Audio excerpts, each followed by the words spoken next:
right, welcome everybody. We'll call this meeting of the Public Safety Commission of San Marino to order. We'll start with the Pledge of Allegiance. Y'all can rise. Ready, begin. I pledge allegiance to the flag of the United States of America and to the republic for which it stands, one nation, under God, indivisible, liberty and justice for all. Wonderful. The agenda was posted 72 hours prior to this meeting at City Hall, Crowell Public Library, and the Rec Department, also on the city's website. But I jumped over roll call. So, Ms. McGee, if you could conduct roll call, that'd be awesome. Absolutely. Chair Jeff Bizzell. Present. Commissioner Al Bo, he's excused. Commissioner Hunter Chang. Here. Commissioner Elizabeth Pfeffer. Present. And Commissioner Charles Martinson. Here. All right, and city officials present are Police Chief Johnny Contro, Fire Chief Mario Rueda, and Public Works Manager Chris Gutierrez. And council delegates present are Mayor Susan Jacobowski. Wonderful. Thank you, Jennifer. Public comments. This is the time for public comment from any member of the public that's on a topic that's not on the agenda. Seeing no members of the public in the meeting, I will skip that part. Commissioner reports. Now would be the opportunity for any members of the Public Safety Commission to report on any meetings or conferences that they may have attended in their official role as a public safety commissioner. Anyone? No. Okay. Well, that brings us to the first item on our agenda, the reorganization of the Public Safety Commission. Before we get there, though, we have two new members of our commission, Commissioner Martinson and Commissioner Pfeffer. I wanted to officially welcome you both to the commission and thank you for your service. You are joining at an interesting time. You should, this should be one meeting in, but since our last meeting fell on Juneteenth, we canceled it. And so we are starting your roles on the commission with the meeting at which we reorganize. Typically what happens at this July meeting is we choose a new chair and vice chair of the commission. And historically, we have had a sort of rotation that I think somewhat tracks the rotation that we see on the city council, where there's a chair and a vice chair. Next rotation, subject to the vote of the commission, the vice chair becomes the chair. We elect a vice chair, and time goes on. Over the course of our commission, we've had Al Bo has been the chair with Hunter as the vice chair. Then Hunter was the chair with me as the vice chair, and then I was the chair with Victoria Firestone, a former commissioner, as the vice chair. She has since left the commission, so we do not have a vice chair right now. So we are left in an interesting position where we'd like to get some fresh ideas and discussions and people to rotate through the leadership of our commission, but we have 3 people who've done it and 2 people who are brand new. There is no middle ground. You know who you are. So we have to make some decisions. There are a number of options, and we can discuss any others. We'll open it up for discussion in a moment. One of the options that I was thinking about was to nominate one of the commissioners who's already done it. In my mind, that could be Al or Hunter. Al's been out of the role the longest. Hunter was just the chair last year. And then nominate one of the 2 of you new commissioners, Commissioner Martinson and Commissioner Pfeffer, as the vice chair to learn the role, and then with the expectation that you would be serving in the chair role next year. And there are a number of other options that were discussed from time to time, whether we wanted to delay the reorganization for a month or 2 or 6 or some period of time to give the new commissioners time to get up to speed. That option was discussed and wasn't in my mind, particularly the perhaps the most useful, because then it would get the terms for the commissioners and the terms for the chair and vice chair out of sync. So you could end up with somebody who was ending their 4-year term as a commissioner right in the middle of being chair or vice chair, because you would be off from those roles. And there were other options. Of course, we could have anybody serve as the chair or vice chair. If Commissioner Martinson or Commissioner Pfeffer want to jump right in, they can certainly volunteer to do that, and we can discuss it. But we'll have a discussion momentarily. But from my perspective, I think there's some merit to having one of our former commissioners, I mean our longtime commissioners, move back into that role, and having one of the new folks move into the vice chair role. But I invite Commissioner Chang. Do you have any thoughts on our reorganization? Yeah, I think you're pretty well summed it up pretty good, Chair. Yeah, I do agree. Since we had this new ordinance that passed, what was it, back in April, where we aligned all the terms up with the different commissions to start in July. So I thought perhaps that would be a good time to reorg so that we all get a year for a term as chair, and we don't get, if we delayed it any, then the last chair in the rotation would be not chair for that many number of months. If we delayed it 4 months or 6 months, then the last chair would only serve 6 months as chair.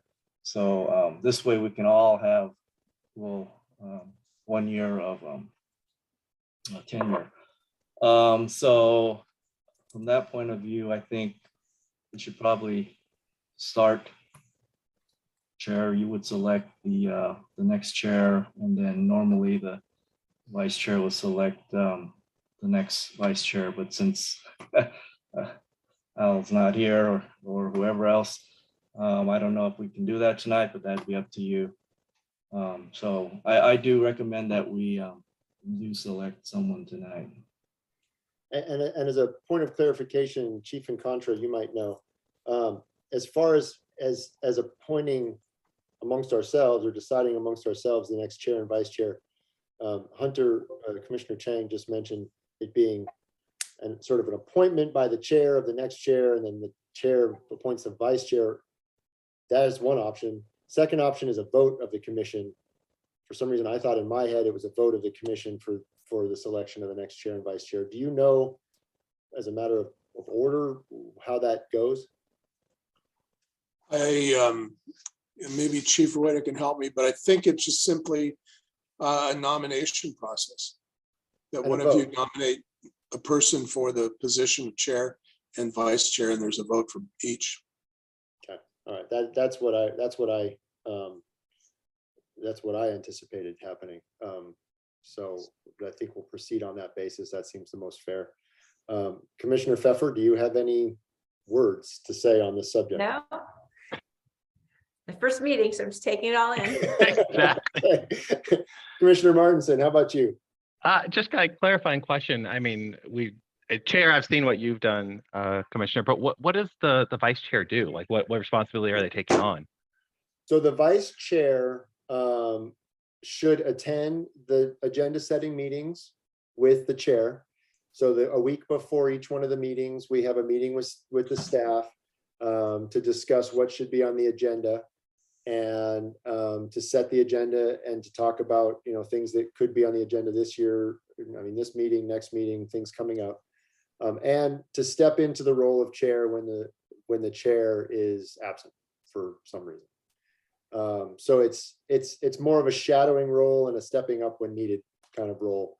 There isn't any official duties. It's not like the Vice President of the United States that has to go travel, to foreign lands and be our emissary. It's more of the vice chair role is more of a learning the job, so that when you get to the chair role, you can perform it. Got it. And you're suggesting 1-year terms for each, is that correct? That's historically what it's been, and I think that's what we'll stick to. Yeah. Perfect. Are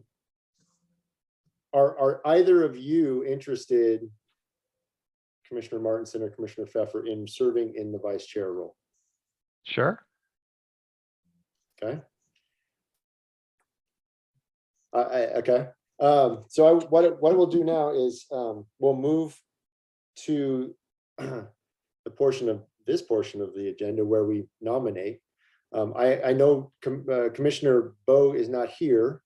I did speak with him before he left, and he would be happy to serve, and I would endorse him as the next chair. But I invite nominations from any of the commissioners for chair of the commission.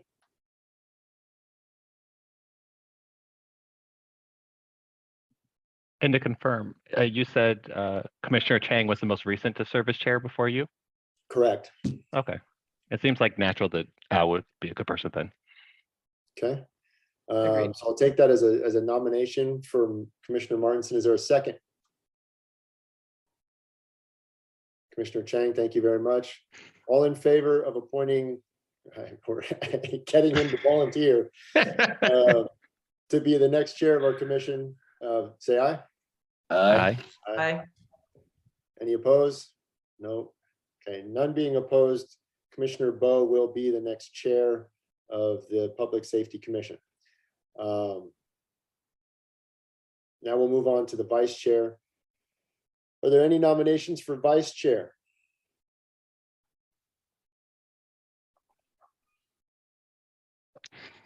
I will nominate Commissioner Martinson. Any seconds? Second. 2 seconds, and that's everybody. So let's vote. All in favor of Commissioner Martinson being the vice chair of the Public Safety Commission, say aye. Aye.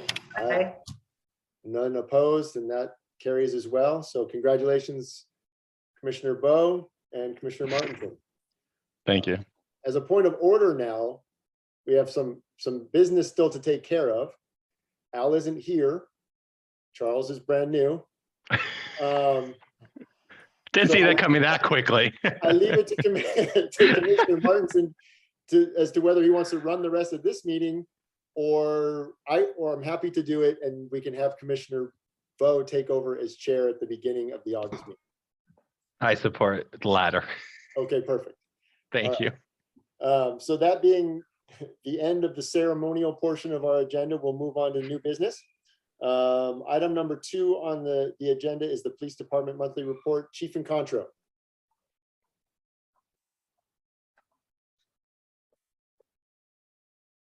Good evening, commissioners, and congratulations, Commissioner Martinson. Very rapid rise in part of the commission. Seriously. For the new commissioners, when we give our reports, you have a copy of it, and we focus on 2 or 3 areas. I usually talk more than anybody else, so I'm going to focus on 4 areas. But I really want to start out today congratulating and thanking the fire department and my officers. Earlier this afternoon, we received the call of a drowning at a residence. And officers responded. They were there first. Fire department was there very quickly. And my 2 officers, Omar Pena and Ernie Lopez, were the first ones there. The family had been able to pull their father out of the pool, and they began CPR with the assistance of Juan Salcido, Brandon Espinoza, and Patricia Gomez Lara. They were able to get some sort of pulse with the rudimentary use of CPR. Our fire department responded under direction of Chief Rueda, Chief Dondanville, and Captain Sutliff. And they attached that, I'll let Chief Rueda tell what that machine is, but it does automatic CPR. And with their work, the work of our firefighters, paramedics, and 2 of San Gabriel paramedics, they got him somewhat stabilized. It wasn't looking very good, but apparently he's doing better and is in ICU at a local hospital. The teamwork was absolutely amazing. I just have, I'm just in awe of what all of our fire and police department does. And I thought starting today off with a save is pretty damn good with some of the negative news and things like that. But outstanding work, and the firefighters are simply amazing. The way they were discussing calmly what to do, what the next procedure would be, what is the next thing they're going to try. And it was like a conductor with a symphony. It was beautiful. Part of that is we have an awards and decorations program. And one of those, and I'll talk about this next month, we actually have a Public Safety Commission medal or award. And I can talk about it next month about what you all will vote on. We'll be bringing you some information. But I just wanted to mention that and mention that there's a possibility that these gentlemen can be nominated for a life-saving award. On to the somewhat negative stuff. We have seen an increase in burglaries. If you look at the statistics, you can see that we've had an increase in, I believe, about 11. We've been making more arrests. 2 of the burglaries were directly related to South American crime organizations. They bring some of their folks up, connect up with some gang members, and go out and about committing mayhem in our community and others. I spoke today to the Chief Solinsky in South Pasadena, and they are having a very much a strong increase in burglaries and some other crimes in their city. But we exchange some information as we always do, and we're working towards it. The investigations are going well. We're going to get some filings on them, so I'm looking forward to that. Also, the flock cameras that you see, just to remind you that we're up to 30 cameras, thankfully through the support of our city council and the community.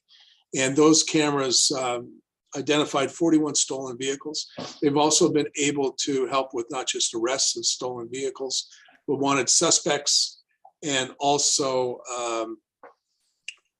with obtaining great information for criminal investigation follow-ups. So the technology has been extremely important to us, and with the fact that Alhambra has them, Arcadia has them, exchanging information with these other cities has been helpful. Our personnel levels are at 30. We are maxed out on people. We're looking at 3 other potential candidates just to have them ready in case we do lose somebody. And the 2 of them are senior officers. One is from a Eastern city, and another one is from a LA County large agency, and expressed an interest to start their second careers with an agency that cares about their community, and that how we get along has attracted both of them. So that's nice to hear as the leader of an organization. One of the things we have started doing because of the commission is including information about our traffic data. So we include the top 5 locations where traffic collisions are occurring, and we include the top 5 reasons, or what we call primary collision factors. So someone's going too fast, they are not looking when they make a right turn or left turn, they are failing to stop for a signal or something like that. And because of it, we're making sure the officers have all that information all the time. The community is aware of it. It helps us with our Office of Traffic Safety grant. And I had a conversation with Mitch Lehman this morning about that. He's asking me, why are you giving us this information? I like it. Well, first I had to convince him I had an original thought, which was difficult for him. But it actually came from the Public Safety Commission, and I gave them all the credit for it. But it's kind of gives transparency of what's going on, showing that we're doing some work. If you notice, our traffic citations are way up, and we just want to make sure the traffic citations are focused on what is our primary problem. And it gives officers some real direction and purpose when they're providing education and, if necessary, enforcement. A couple of quick announcements. We will have a Cone with a Cop on the Thursday, the 28th at Swirls from 2 o'clock to 5 o'clock. So the owner of Swirls approached us and asked, what can I do to help you? And so we're going to be working out with them to get a little discount on a little cup of yogurt. And I think it's yogurt. And then entice everybody out there. One of the things that we're going to do at that event and also for National Night Out on August 2nd here at the back of the station is we're going to preview our corn toss game and bring it out there. People can play corn toss or cornhole, whatever you want to call it. And we're going to have a contest at National Night Out on the 2nd. And the Rotary is looking at making some teams. I'd be more than glad to see a team of 2 people or one of the commissioners teamed up with one of our officers, or the 2 of you can take us on. If you take me on, you're going to win. I have no idea how to play the game. And but we did that with some of the funds that we had. And we think it'll be a great way to exchange kind of a, show a different side of the cops and that we can have some friendly competition. So that is what we are doing. Additionally, for those commissioners who've been on for a while, we brought the idea of a policy change on allowing the officers to have visible tattoos. The tattoos will be on their arms, not on their hands, their necks, their head, or anywhere was inappropriate. Also, the type of tattoos would have to be reflective of community values. And most of us understand that a person with a tattoo, and we have several officers with tattoos, right now you don't know it, but they're giving you a level of service and they still have the tattoos. And so now 4 officers, I'm picking 4 officers, will be wearing short sleeve shirts that will display their tattoos. One of them has what they call sleeves. So both of her arms are covered to the tattoos to her wrist. One is some art about her family, and the other one is reflective of her Asian Pacific Islander heritage. I've looked at all of them, and I think it's a way of, it's a pilot program, so the community can let me know how they feel. We'll be putting out some information tomorrow to the community. The officers will be wearing short sleeve shirts. The officers, in fact, will be Corporal Kevin Cordici, Officer Leroy Avington, Corporal Salcido, and then the final one will be Detective Nia Hernandez. They're all tasteful. They're all artistic and reflects their personality. And we will be gauging it on reaction from the community. They will be at, I think nearly all of them will be at the National Night Out. And it's also a great recruiting tool for us and a retention tool. Tattoos are very common. I mean, I even have 2 of them myself, and they both have personal meaning for me. So we'll be doing that. And if it's not accepted, if there's a lot of complaints, then or a number of complaints, then we'll go back to our other non-tattoo policy. That is my report. And if you have any questions, I'm available to answer. Commissioner Chang, any questions for Chief and Contro? None for me, thanks. Thanks, Chief. Commissioner Martinson? Chief of Contra, just a couple, sorry, new guy, right? Not a problem. Where did the stigma around tattoos come from in terms of, has that policy always been an SMPD thing? Or, I mean, I agree with you that nowadays everyone has tattoos, some of the smartest people I know. It's, I guess historically it goes back to the sailors at Long Beach, POP. I don't know. I think I may be the only one old enough to remember that place, but it was pretty, pretty bad. And they had women's figures and other things that were inappropriate. But now it's become very artistic. It's always a reflection of the personality, and it'll be up to me. And I always consult with others about the appropriateness of a tattoo. If it's inappropriate, then it won't be shown, or they won't be able to have it exposed. And we have a variety of things that I've taken from other departments' policies, and also looked at the Marine Corps has a pretty extensive policy on the wearing of tattoos and other things. I'm hoping that the community understands that these are the same officers. They still have the same commitment. They have the same heart and the same desire to serve this community. Interesting. And I guess if people did complain to you, they would just email you and say, hey, I saw Officer X had this. I thought it was offensive. How do you normally get complaints like that? Usually we get an email. I get a phone call. I get a text. Yeah. So yeah, a lot of people have my phone number. If you don't have it, I'd be more than glad to give it to you. But, I made it, Liz. Okay. That's, No, I mean, usually how it comes in. I hope people are open to it because I agree with you. It's has personal meaning. Just real quickly, in terms of the report that you provided on page, what is this, 8? I noticed with the crime analysis, et cetera, the information was shared with the neighborhood watch block captains. Yes. And I mean, even in an interview, you may remember I was all about communication. Where is that distribution list? How does someone sign up for that? Where there's a lot of like little pockets of communication they're not aware of. Yeah, we're trying to work through that. What we've done is we've created a database of all the emails for the block captains.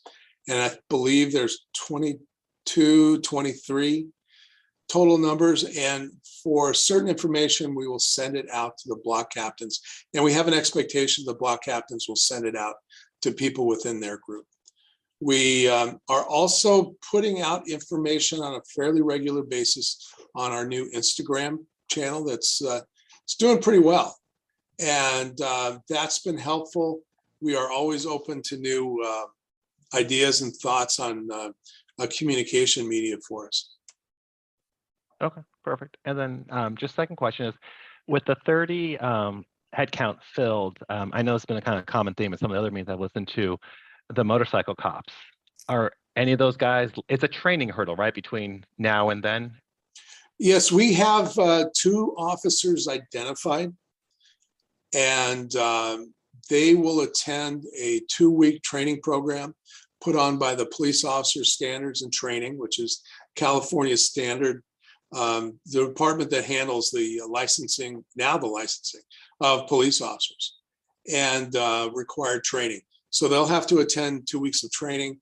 They will be starting their pre-training program orientation next month. Riding a motorcycle for the police department and law enforcement is much different. And we want to make sure they're safe. And this way we'll be able to continue it. And I'm looking forward to seeing both of them out there. Cool. Does that mean, just doing the math, maybe around early September, we'd see the bikes back out? You'll see them after November, after the first, I think the class is in the first 2 weeks of November. Okay. Once they're certified by the training instructor, then they can go out on their own and do it. We will try and deploy them Monday through Thursday for one officer, 10 hours. Excuse me, and the second officer Tuesday through Friday for 10 hours, generally during daytime and for special events, because majority of our traffic issues are during the day. And if they wanted to work at night, to work a driving under the influence task force that we put on, then we'll be doing that. Cool. Thank you, Chief and Contro. You're welcome. Commissioner Pfeffer, any questions? Yes, again, just, new person with the, I have You don't have to the apologize. plot cameras. No, just because they're called automatic, license plate readers. So is it, there's a camera running and there are monitors at the police station, or it's more of just a car goes by and if it's a hit on a database, because it refers to the stolen vehicle database. So a car goes by and the license plate reader reads it and says, oh, that's a stolen car. Pretty much. The license plate readers are pointed at a location in the street that will pick up the license plates. When a license plate goes by, it picks up that plate. It then runs it through the national and state database for stolen or wanted vehicles, and then reports it to us. An image of the license plate with the vehicle appears on handheld smart devices when officers are logged into the program, the app, and then also shows up on one of the monitors for the dispatchers. And they verify the number, they put out the information, but they verify the information and ensure that the officers know that it is a correct license plate and it is actually wanted. We did have, every now and then we do have a little bit of a problem.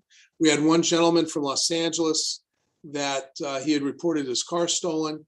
He found it, had the keys, left a voicemail with an unknown LAPD person and was driving around. And then it came up on as still a stolen because the responsibility of the originating agency is to remove it from the database. And that unfortunately happened. There was no issues with it. And we were able to fix it and ensure we were, the gentleman was safe and wouldn't be disturbed anymore. I see. Okay. And so that would also include the kind of like the Amber Alerts. Yes. When an Amber Alert, it would, if that car drives by one of the flock cameras, it would pick it up. Yes, Amber Alert, Silver Alert. And Okay. I think there is another alert for autism or mental health. I'm not sure which one. I should know, but I'll find out. No, that's helpful. Okay. All right. Thank you, Chief. You're welcome. And I also invite the two of you to come by the station. If you want to meet with us and talk about things, you're more than welcome. If you want to sit for a little bit and watch what the dispatchers do and how things work, more than want you, more than invited to do that. And I really would like to see you here. So you, or even go on a ride along. Great. Thank you. Wonderful. Thank you, Chief. With that, I will entertain a motion to receive and file the police department report. Thank you, Commissioner Chang. All in favor? So that you guys know, Commissioner Martin, I think it's, and Commissioner Pfeffer, it's pretty obvious from the name of it, but some of these reports we comment on, we talk about, and then they get filed. But it takes a motion to make that happen. So at the end of every report, we have these motions and, they're rote, but we got to do them. Typically what'll happen if there's something to be actually voted on, we'd go from the discussion period then into a discussion of what should be done. And each commissioner would get the chance to then comment on what should be done, and then there'd be a vote. But since these are not voting items, we're simply moving to receiving and filing the reports. So I had a second on Commissioner Martin. I saw his name. So all in favor of filing a report? Aye. Everybody, Aye. thank you very much. Moving on to item number 3, Chief Rueda and the fire department report. And I understand congratulations and sincere thanks are in order here, Chief Rueda. So thank you to you and your department for your good and hard work today and every day, but especially today, apparently. Yeah, thank you and good evening, commissioners. I'm limited by other rules that don't allow me to share medical information, but we did use a piece of equipment today that we received in a donation 2 years ago, an auto pulse that has just made a huge difference. But really the difference here was CPR that was conducted by the police officers early on, and then the teamwork of firefighters and the police officers once the fire crew arrived on scene. So it was a success, and I do think it's just another demonstration of the coordination and the seamless operation we have here in our city with a number of people that really care about working here. I think it makes a difference. You do have my report in front of you, but I did want to share a few things that by way of explanation. We filled our last 2 vacancies, and that puts us with 4 probationary employees out of 18 on the floor, but at this point, at least our vacancies are filled. So that's really a good place for us to be, because we've been struggling with just retention of employees. All fire departments right now in the Southern California region are all competing for the same top quality employees. And that has been a challenge over the last 2 to 3 years for us. So I'm happy to report we're full for now. We just completed our brush inspections. We do our high fire hazard severity zone is in the just north and west of Lacey Park area, and it encompasses about 100 homes.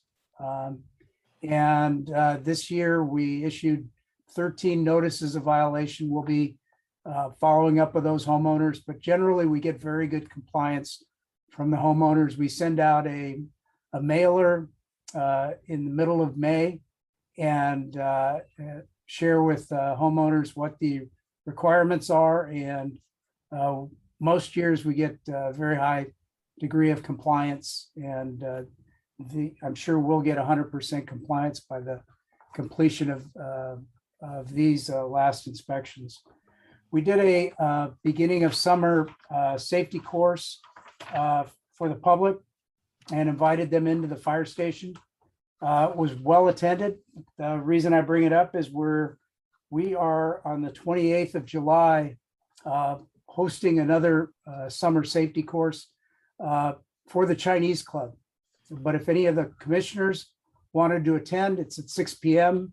And we actually set up 4 stations here in the fire station, teaching CPR, teaching how to control bleeding, choking, and then the last we do a fire extinguisher training with the residents, and it's really well received. And this last one, we had a lot of grade school and high school students that their parents made them come, and it turned out to be really it was really a neat event, nice evening. I also wanted to just touch on the 4th of July.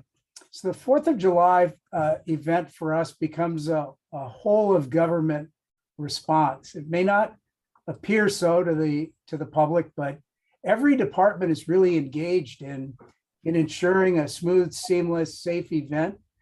This year we did a tabletop. We did a tabletop with city staff prior to the event, and the scenario of the tabletop was a horrendous multi-casualty incident, but it was just a good opportunity to run through with the city's team where they should be, what their responsibilities would be, how they would support public safety.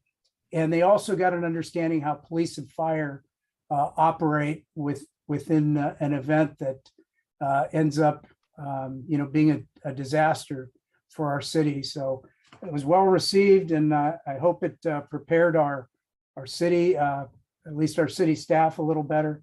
But I do think it puts us all on the same page, and if anything occurs, it puts us into a better position to respond for our residents.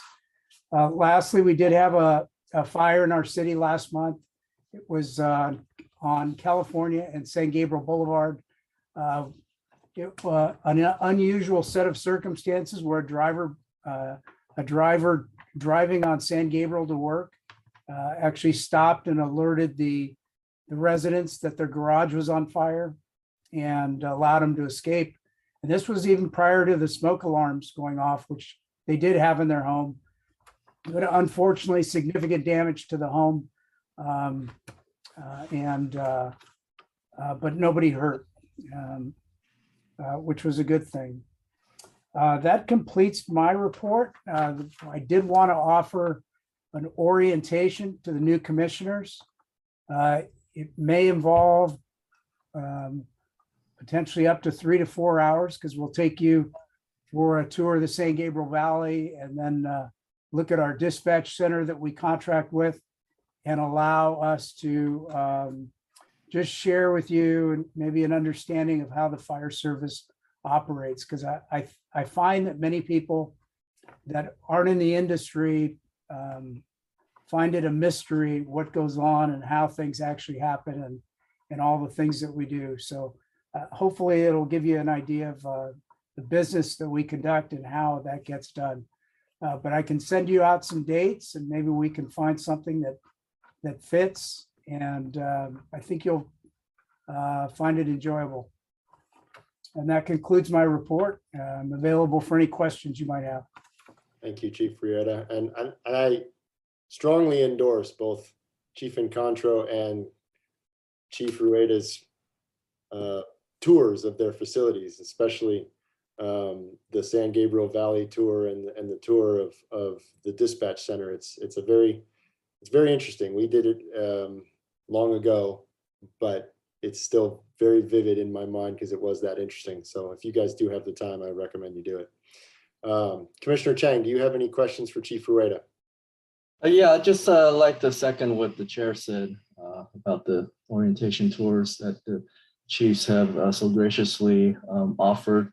And I'd like to hope you participate in those. I just wanted to, Chief alluded to the 4th of July. Just thank you for letting us ride on your old number 1 there, 100 years old parade. Thank you to the mayor for letting my wife and I have the opportunity to be in the parade. Very honored. Thank you. You're welcome. Commissioner Pfeffer, any questions? No, just to thank the chief for the report on my iPad. Just the format was very legible. I also especially like the graph about the response time. It's just response time is a total mystery. I have no idea how long it takes. So that was helpful. And of course, I would like to take the chief up on the invitation for the tour. I think that'd be very interesting. So keep me in the loop on that, please. Commissioner Martinson. Yeah, similar, thanks, in terms of looking forward to doing that and understand operations better. Just a minor thing, maybe a recommendation possibly, is regarding the Operation Fire Safe Inspection. I always find it interesting when I stumble upon reading these notes or falling into these meetings, is just working with the city manager email blast about that program. I think I just did a quick search and she noted it inside of an email about the fire, but if that was like a headline and like, did you know? I think you get a lot of traction with that because I do know a lot of friends that always kind of stumble upon that. It's a pretty cool program. You know, it's a funny thing. I thought it would be just so well received, but it is odd that people don't necessarily want firefighters traipsing around their home because we've done it several times now after incidents within our city where we've gone door to door, or we actually will during the pandemic we did go out door to door to a number of seniors, and surprisingly people like their privacy, so we sometimes have to really do a lot of convincing to come in and test their smoke detectors and even install them. But I will make a note of that. No, that's surprising. It's interesting. We actually had a neighbor for a month and they were home. They had the chirping that went off every couple of minutes when the battery's low. Didn't even bother them. And I said, you hear that, right? They're like, yeah, what about it? I'm like, forget it. That chirping drives my dog crazy. That's why we have to change the batteries in my house. If no other questions, I'll entertain a motion to receive and file the fire department report. So moved. Second, Second. Commissioner Martinson, all in favor? Aye. Aye. Moving on to number 4, Parks and Public Works. Mr. Gutierrez, it's not Director Gutierrez yet, right? No. Okay, Mr. Gutierrez. Good evening, Chair and members of the commission. Welcome, Commissioner Pfeffer and Commissioner Martinson. As Chief said, you guys have the report in front of you. I just have a few things I wanted to touch on. As far as our contractors coming to town, we still have Mariposa They are just got done finishing grid 1. They are in grid 2 now. Grid 2 is north of Huntington, but west of Virginia. They'll be trimming, pruning, and raising trees. Secondly, we have our street rehab project. They are All American Asphalt is anticipated to start in early August. And they will be resurfacing 31 city streets, their various locations. And once that's complete, we will have our annual sidewalk and replacement program to start. We're anticipating that to start hopefully late fall, early winter. Lastly, we will hope that we could award a contract for the San Marino Center renovation project. That goes to council on July 29th. As far as Public Works, we've been very busy. We had a number of trees fall recently. We had 2 today. Staff is very busy maintaining our medians and picking up our trees and our limbs. Apart from that, we poured new concrete at Lacey Park around the Rose Arbor. We helped both chiefs prepare for the 4th of July event, which turned out great. It was my first one. I enjoyed it very much, as well as my wife and kids. In part in setting that up, we put up the 50 red, white, and blue banners. We recently took them down and added 84 San Marino Motor Classic banners. Lastly, I'm not as fortunate as Chief Encontro and Chief Rueda. We are down 4 Maintenance 1 workers, urban forester, and a director. Today, we offered 2 candidates the Maintenance 1 position, pending background. We're hoping they will get on. They could start August 1st. We're conducting interviews for the urban forester on Thursday. And we hope to have another round of interviews for the Maintenance Worker 1 on the following Thursday. And other than that, that's all I got for you guys. I'm on mute. I hate it when I do that. Thanks you, Mr. Gutierrez. Commissioner Chang, any questions? No, thank you, Chair. Commissioner Martinson. Just want to comment in the report. I really appreciate the how to contact Parks and Public Works block at the bottom, where you had like the direct phone numbers and the email address and the connection to the app. It's a nice way when people stumble upon this of where to go. Absolutely, absolutely. Commissioner Pfeffer. No, nothing to add. I like that the city's website has a location where you can report public works issues like street light out or whatnot. That's helpful. And Commissioner Pfeffer and Commissioner Martinson, I don't know if you know, but there's actually an app that you can tell all your friends to use also to All right. report public problems. We use it a lot. I have a couple of questions, Mr. Gutierrez. Yes, sir. Mariposa, and maybe this is a question for Commissioner, for Chief Encontro also, but what are the rules for Mariposa and flagmen when they're working on a 2-lane street? And I asked this in context. This morning, I was taking my son to Stoneman. They were working on that street. Which one is it? El Molino, maybe, down by Stoneman. And they had an entire block, one side of the street. They were doing very good work and very diligent, but it was all coned off. And I almost got into an accident with somebody who was coming up my side of the street because that was the only place they could go. There were no flagmen, nobody directing traffic. And so it was an entire city block of people from long distances having to anticipate who was driving down the wrong side of the street and who wasn't, and who could go and who couldn't. And I want to make sure that we're doing what we need to do to get public safety addressed when they're blocking entire lanes of a 2-lane street. I apologize for that. I will be in contact with Mariposa. They are supposed to follow the watch manual, which is a standard manual for traffic control for whether it's a 2-lane highway, 4-lane, to make it safe for residents and commuters. So I will relay this information and it won't happen again. I apologize. And I apologize if you guys can hear my 3-year-old crying in the background. It's very loud here. I don't know if you can hear it, but I apologize if you can. Thank you, Mr. Gutierrez. I appreciate that. On the urban forester, is there an interim measure? Maybe someone from Mariposa or some contract urban forester that's offering help while we're looking? We're not without a forester, right? No, not at all. We have a third-party vendor. It goes by the name of Peter Harnish.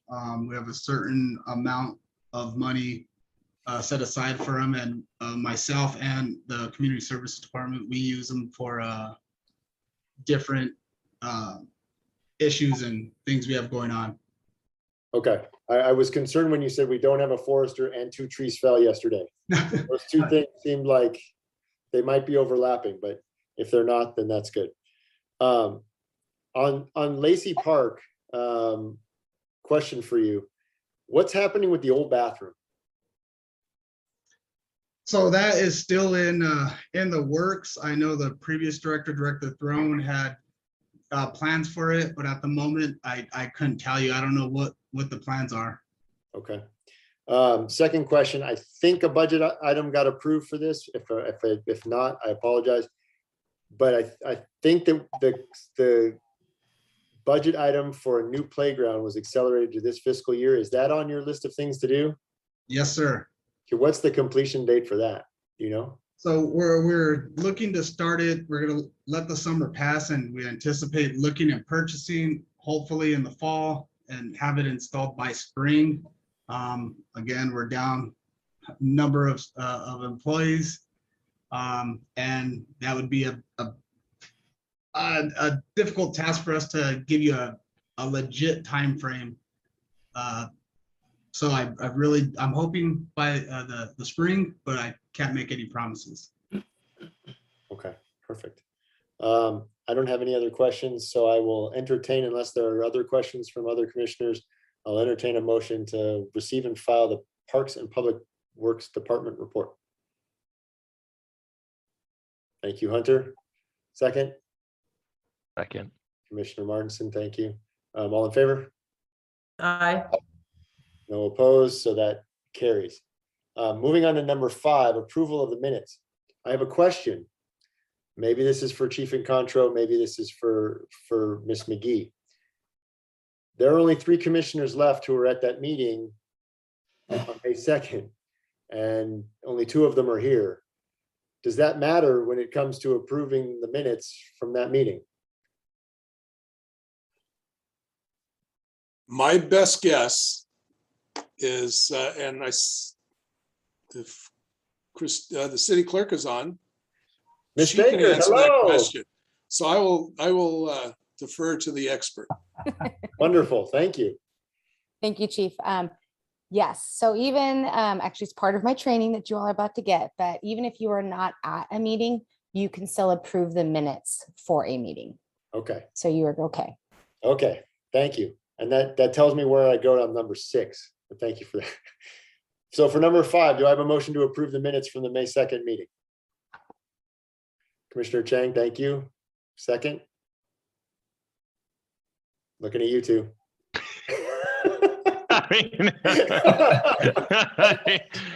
Commissioner Martinson, thank you. All in favor of approving the minutes from the May 2nd meeting? Aye. That's everybody. Okay, thank you very much. Those minutes have been approved. Moving on to our final item on new business advisory board training. City Clerk Baker. Thank you so much. Thank you for having me. So let me share my screen.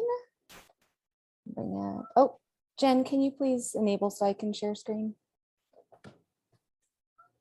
So this training is really just a general advisory body training. I've done it for, you are my last advisory body. I've done it for all the others so far. There we go. Thank you.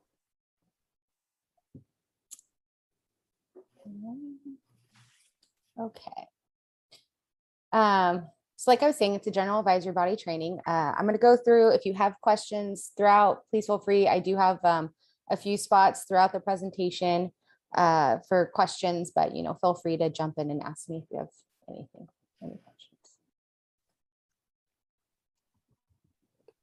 Okay, so first I'm going to start, what is an advisory body? So an advisory body is any commission, committee, board, et cetera, that advises the city council.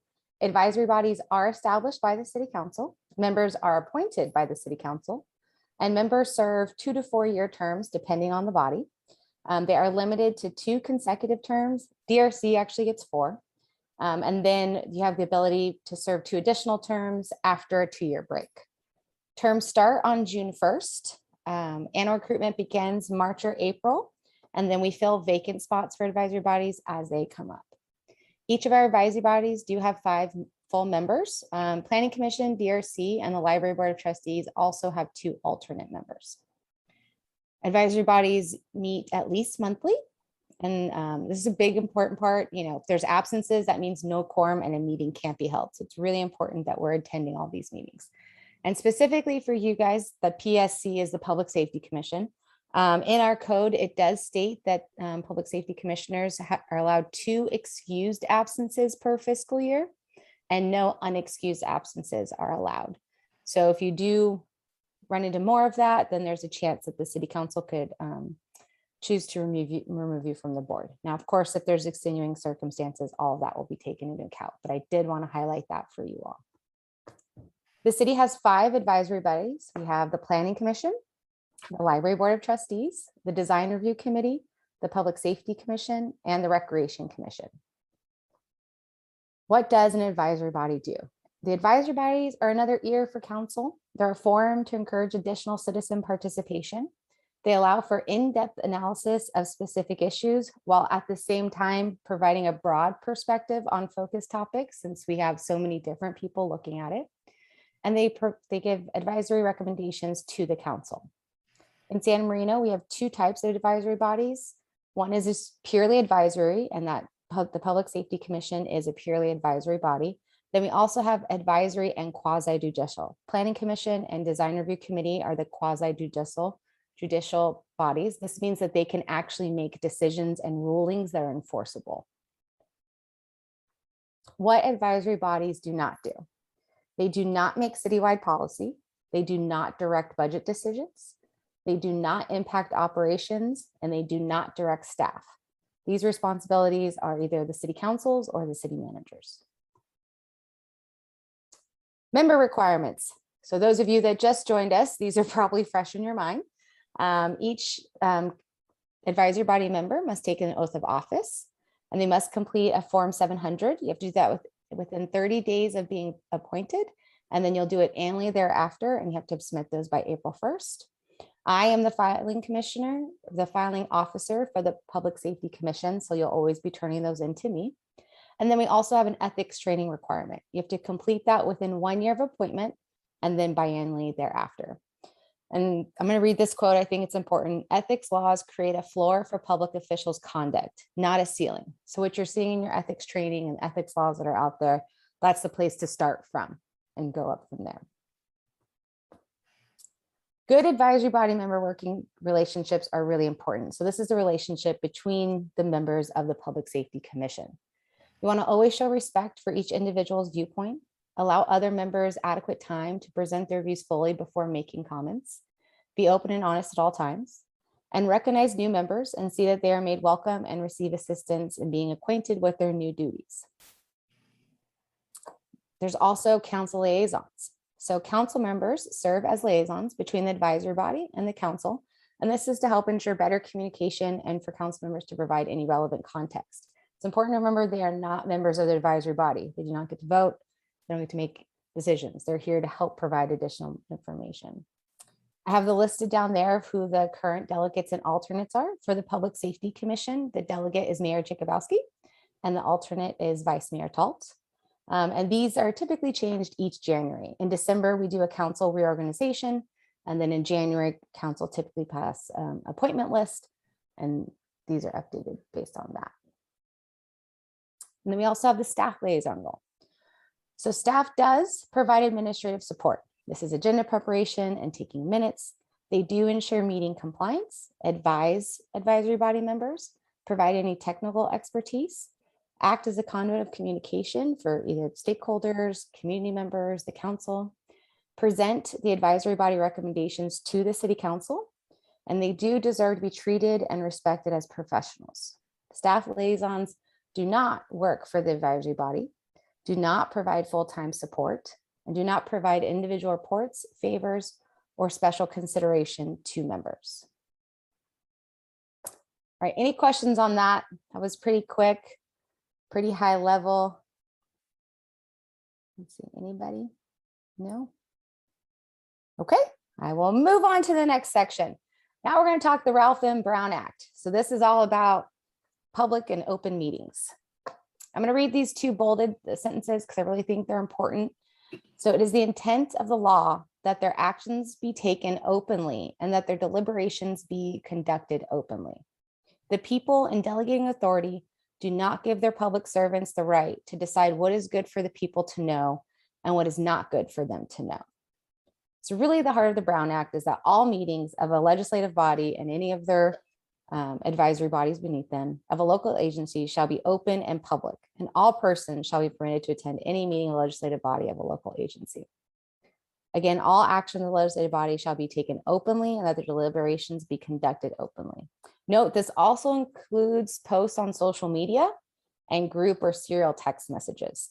And the social media one is probably the easiest one to kind of mess up because social media.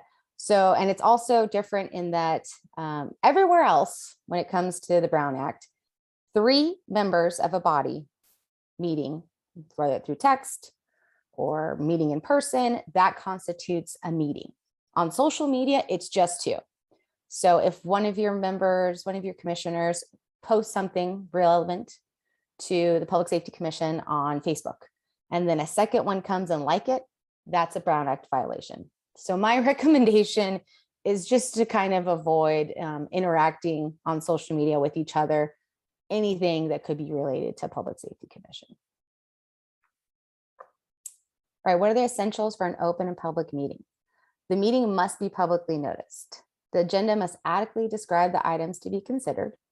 No action may be taken on items not appearing on the agenda.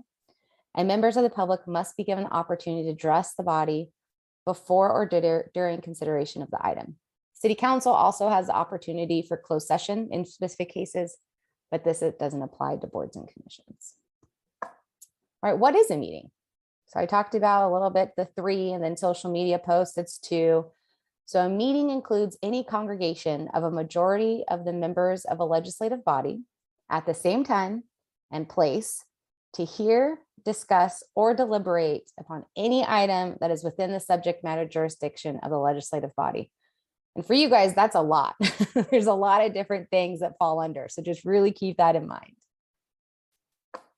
All right, what are the types of meetings? Generally for you, there's going to be 2 types of meetings. You're going to have your regular meetings, and these are the meetings that occur at a date, time, and location set by council resolution. So that's the meeting we're in right now. For these meetings, their agenda is required to be posted 72 hours in advance. That's both in physical locations around the city and on our website. And the public must have an opportunity to comment on any matter within this on any matter within the subject matter jurisdiction of the advisory body, whether that's on the agenda or not. Special meetings are a little different. These are any meeting held outside of that regular meeting. The agenda is required to be posted 24 hours in advance, again, both physically throughout the city and on the city's website. And for special meetings, the public only has to have an opportunity to comment on items on the agenda. We typically also provide a general public opportunity as well, but it's not a requirement.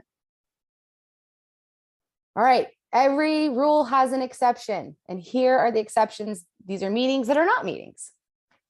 So advisory body members may attend meetings or events that are covered in the exceptions, provided the majority of members do not discuss among themselves, other than as part of the scheduled program, business that is within the subject matter jurisdiction of the agency.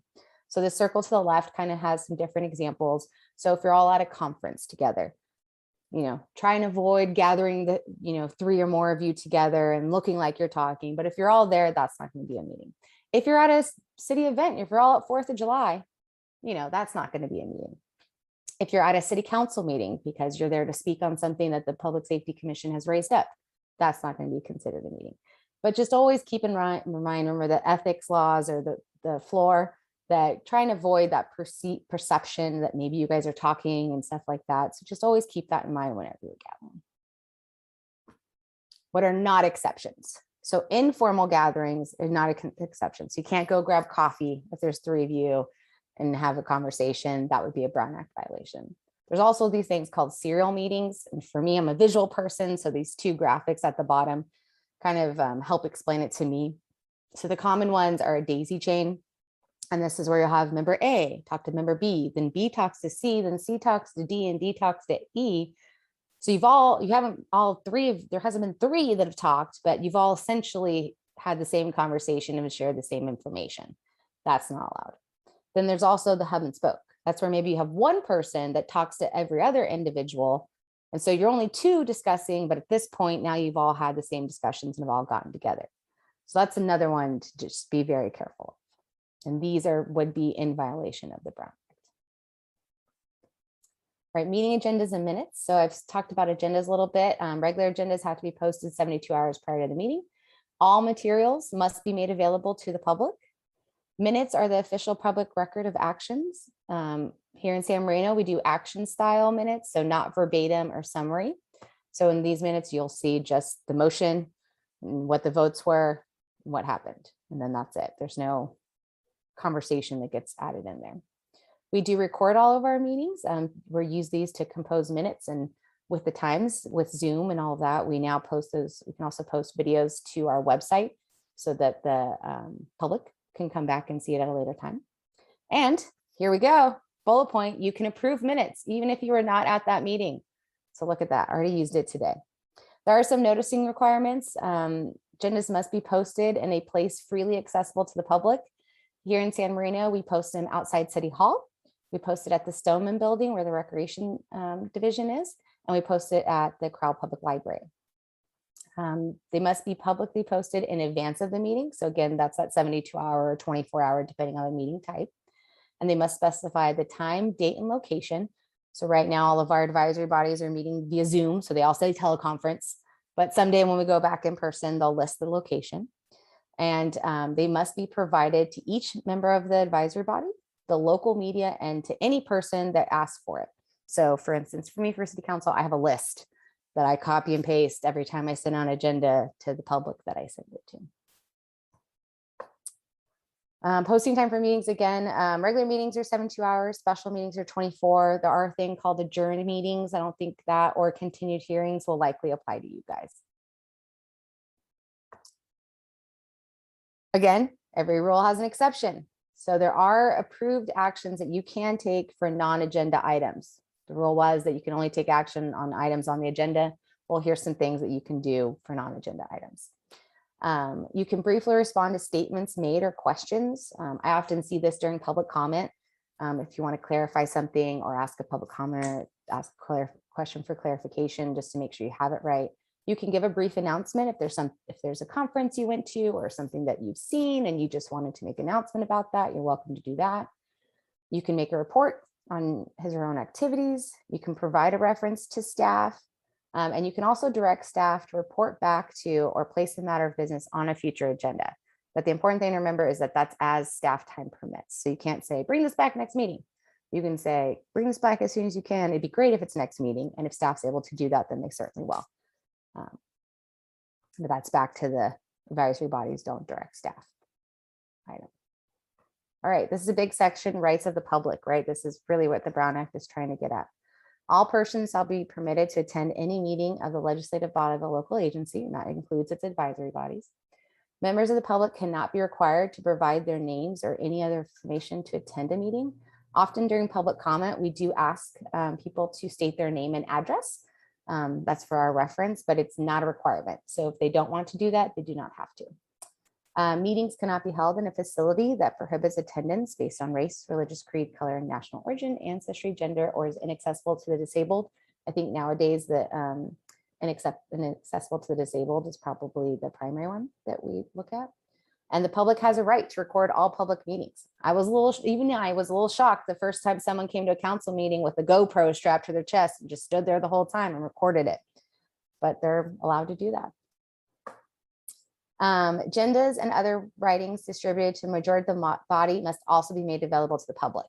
So anything that you're getting from staff or another member of the body, you're usually getting ahead of time or at the meeting, there needs to be enough copies to provide the public too. So usually what I ask is every advisory body member gets one, the secretary gets one, and then there's one for the public. And that just makes that easy. That's a little more applicable when you're back in person, because with everything's online, everything's posted ahead of time. If someone brings materials to a meeting, then they need to be made available afterwards. And every agenda for regular meeting must allow members of the public to speak on any item of interest, so long as it's within the subject matter jurisdiction of the body. So that's when we have that general public comment at the beginning of each meeting that allows them to come and speak to you about anything. You can't take action on it, but they can at least speak to you about it. And then the public must also be allowed to speak on a specific item of business before or during the body's consideration of it. So for each item on the agenda, there needs to be an opportunity for the public to comment. With Zoom right now, it's pretty easy. You see who's on. When there's no public, you can move on. You are allowed to put limits of conduct of meetings, reasonable regulations and limits on public testimony, time limits. So council, for example, right now we have a 2-minute time limit on public comment for each public comment. Limits on disruptive speech. So if somebody's being disruptive through Zoom, you could certainly mute them. If someone's in a room being disruptive, you can ask them to come down or ask for assistance.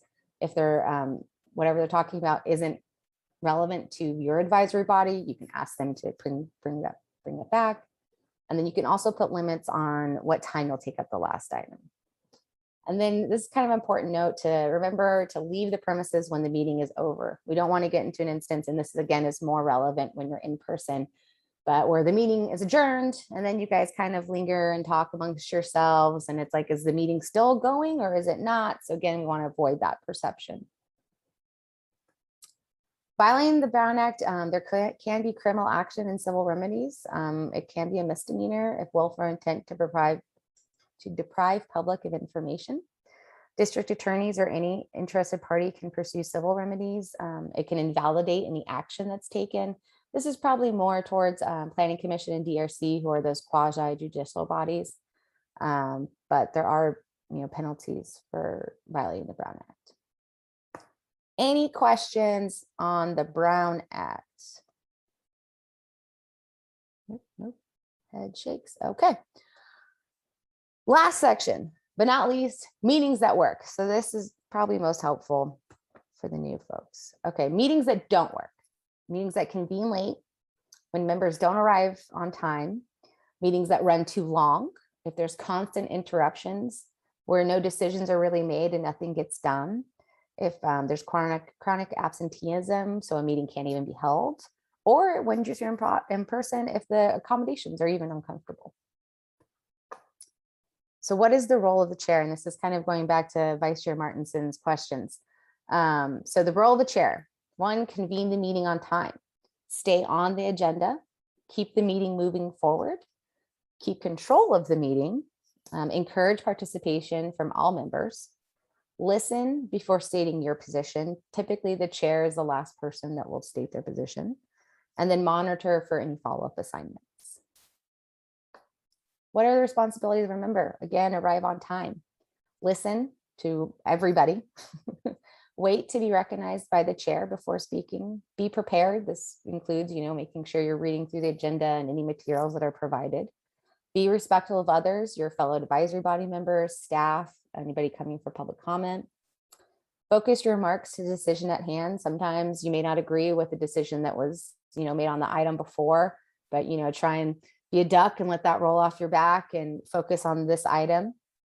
Make sure you're contributing. Council has appointed you as a advisory body member because they want to hear your point of view. They want you to contribute. They want to, they want to hear what you have to say.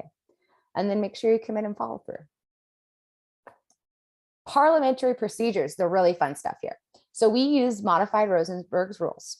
So Rosenberg rules are a simplified version of Robert's rules. Rosenberg's rules were created for smaller bodies like our 5-member bodies. They're a bit more practical, logical, and user-friendly. They're used by cities and counties, special districts all over the place. And we further modified them to allow for discussion prior to motion. So here's the procedure. First, the chair announces the agenda item number and the subject. Second, the chair requests agenda presentation/report.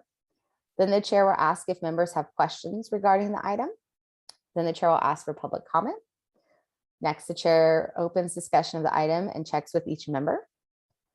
Then the chair will ask for a motion and a second, and then a vote or a roll call will take place. And then the result of the vote is announced by either the chair or the advisory body secretary, however you guys prefer. And that's the standard procedure for all of your items. Now we have ceremonial stuff, or there's no public on it in attendance, you know, you can kind of streamline, but this is the general procedure that should be taken. Motions and counting votes. So the basic motion is I move to receive and file the police department report, right? You can also do a motion to amend if you have one that's out there. You can motion to amend it before it's voted on. You can also do a substitute motion. These aren't as common. You could do a motion to reconsider. So say a vote goes on in an item and then you're on, you know, you've kind of moved past it and you're later on, you're like, you know what, I think I'd like to take that, you know, look at that again. You can move to reconsider an item. The thing is though, that can only be done at the same meeting that the item is heard and can only be made by a member that voted in the majority for that item.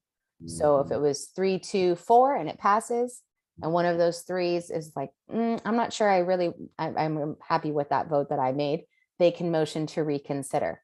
That motion is then voted on, and if it passes, then you'll rehear that item from the beginning again. If that motion doesn't pass, then you move on. But again, it can only be, the motion can only be made by a member of the majority that voted. And then counting votes. As we're a 5-member body, 3 yes votes needed for a motion to pass, and a tie means a motion did not pass. Courtesy and decorum. Only one person at a time has the floor and is recognized by the chair. Discussion debate should always focus on the item and policy in question, but should be free and open. This is kind of that, you know, let previous items go if you weren't happy how they turned out. You can't, again, here's another one, right? Here's the exception of the rule. You can interrupt a speaker for certain circumstances. So the first is a point of privilege. You know, if the comfort of the meeting. So if it's too hot or too cold, again, that's more when you're in person, but you get where I'm going. You can also do a point of order. So if the chair moves to a vote before discussion has occurred, or maybe before public comment was made available, you can do a point of order to make sure, you know, things, everything gets done. You can appeal. So you can appeal a decision that the chair has made. You can also call for the orders of day, which is a way of saying, like, can we return to the agenda? So if things go off on a tangent, a little off topic, you can call for orders of the day. And then you can always withdraw a motion as well. So if you have a motion out there and there's discussion going on, you can always interrupt to say, you know what, I just withdraw that motion. What is important to remember making decisions? Focus remarks on the issue at hand. Consider and be respectful of all viewpoints. Contribute and ask questions. Be open-minded and be thorough, but also be brief.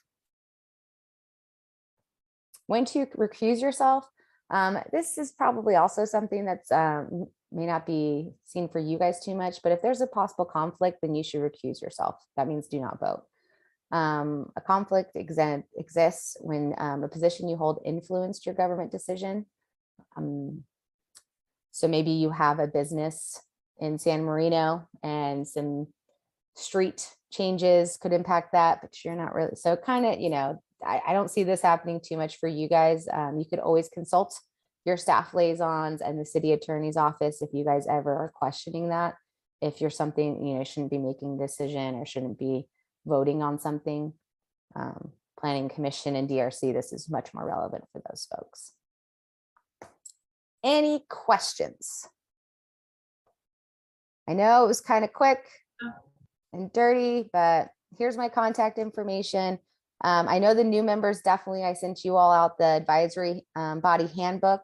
So hopefully that has a lot of really good information in there. It's also posted on the city's website for anybody that's been on the commission for a while that wants to see it. It's on the commissions and boards page at the bottom. You'll see advisory body handbook that's been recently updated.